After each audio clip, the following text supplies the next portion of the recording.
Professor ರಾಜೇಗೌಡರು ಒಂದು ರೀತಿ ಅಜಾತ ಶತ್ರು ಅಂತಾನೆ ಹೇಳ್ಬೋದು. ಅಂದ್ರೆ ಅವ್ರನ್ನ ಪಕ್ಷಾತೀತವಾಗಿ ಎಲ್ಲರೂ ಕೂಡ ಇಷ್ಟಪಡುವಂಥ ವ್ಯಕ್ತಿತ್ವವುಳ್ಳ ಒಬ್ಬ ಸರಳ ಸಜ್ಜನ ರಾಜಕಾರಣಿ. ಸೊ ಇಲ್ಲಿ ಬೆಂಗಳೂರು ನಾರ್ತ್ ಕ್ಷೇತ್ರದಲ್ಲಿ ಅವ್ರು ಕಂಟೆಸ್ಟ್ ಮಾಡಿದಾಗ ತುಂಬ ಜನ ಅಂದ್ಕೊಂಡಿದ್ದೇನು ಅಂತಂದ್ರೆ ಇಡೀ ಭಾರತದಲ್ಲಿ ಅತ್ಯಂತ ಬೆಸ್ಟ್ ಕ್ಯಾಂಡಿಡೇಟ್ ಯಾರಾದರೂ ಇದ್ರೆ ಅದರಲ್ಲಿ ಪ್ರೊಫೆಸರ್ ರಾಜೇಗೌಡರು ಕೂಡ ಒಬ್ರು.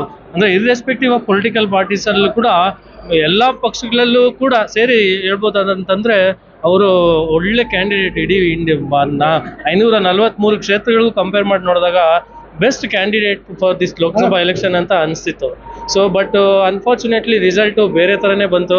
ಜನ ಯಾವಾಗಲೂ ಒಂದು ಆರೋಪ ಮಾಡ್ತಾರೆ, ಒಳ್ಳೆಯವರು ರಾಜಕಾರಣಕ್ಕೆ ಬರಲ್ಲ, ಒಳ್ಳೆ ಎಜುಕೇಟೆಡ್ ರಾಜಕಾರಣಕ್ಕೆ ಬರಲ್ಲ.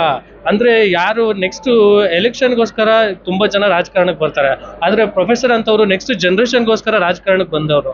ಸೊ ಅಂತ ವ್ಯಕ್ತಿ ರಾಜಕಾರಣಕ್ಕೆ ಬಂದಾಗೂ ಕೂಡ ಜನ ಬೆಂಬಲಿಸಲಿಲ್ಲ ಅನ್ನೋದು ಒಂದು ಬೇಸರದ ಸಂಗತಿ. ಸೊ ಇದರಿಂದ ಪ್ರೊಫೆಸರ್ ರಾಜೇಗೌಡರು ಏನು ಹಿನ್ನಡೆ ಆಗಲಿಲ್ಲ. ಆದ್ರೆ ಮುಂದಿನ ದಿನಗಳಲ್ಲಿ ಮತ್ತೆ ಪ್ರೊಫೆಸರ್ ರಾಜೇಗೌಡರು ಒಂದ್ ರೀತಿ ಫಿನಿಸ್ ಪಕ್ಷಿ ಅಂತ ಮತ್ತೆ ಎದ್ದು ಬಂದು ಗೆದ್ದು ಈ ದೇಶದ ಒಂದು ಉನ್ನತ ಸ್ಥಾನವನ್ನು ಅಲಂಕರಿಸ್ತಾರೆ ಅಂತ ನನ್ನ ಅಭಿಪ್ರಾಯ.